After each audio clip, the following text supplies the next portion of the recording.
அஸ்ஸலாமு அலைக்கும் வரஹ்மத்துல்லாஹி வபரகாத்துஹு.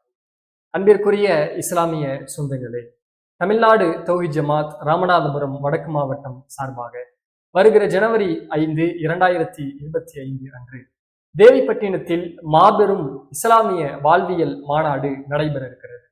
இந்த மாநாட்டினுடைய நோக்கம் என்னவென்றால், அல்லாஹ் திருமறை குர்ஆனிலே சொல்லும் பொழுது, லக்கது கான லக்கும் ஃபீ ரசூலுல்லாஹி உஸ்வத்துன் ஹஸனா, அல்லாஹுவையும் மறுமை நாளையும் நம்பி அல்லாஹுவை அதிகம் நினைக்கும் உங்களுக்கு அல்லாஹுடைய தூதரிடத்திலே அழகிய முன்மாதிரி இருக்கிறது என்று இறைவன் சொல்லுகிறான்.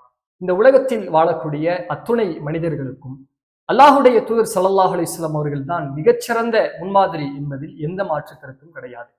நபிகள் நாயகம் ஸல்லல்லாஹு அலைஹி வஸல்லம் அவர்கள் செய்த பிரச்சாரங்களில் மிக முக்கியமான ஒரு பிரச்சாரம், நபிகளாருடைய இறுதி கட்டத்தில் அரஃபா மைதானத்தில் பல்லாயிரக்கணக்கான நபித்தோழர்கள் நபித்தோழியர்களுக்கு மத்தியிலே தன்னுடைய வாழ்நாளில் நிகழ்த்திய அத்துணை அறிவுரையையும் அந்த அரஃபா மைதானத்திலே ஒவ்வொரு தலைப்பின் வாரியாக அல்லாஹுடைய தூதர் ஸல்லல்லாஹு அலைஹி வஸல்லம் அவர்கள் சொன்னார்கள்.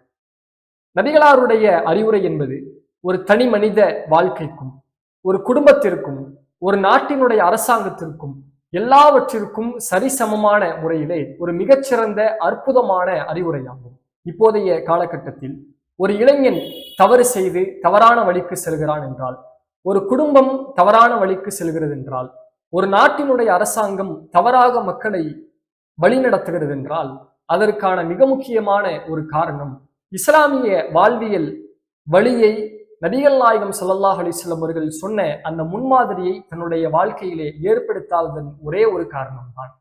இந்த இஸ்லாமிய சமூகத்தை இஸ்லாம் சொன்ன அடிப்படையில் இஸ்லாமிய வாழ்வியலை அல்லாஹும் தூதரும் சொன்ன அடிப்படையிலே ஒன்று சேர்க்க வேண்டும் என்ற அடிப்படையிலே இந்த மாநாடு திட்டமிடப்பட்டு இருக்கிறது.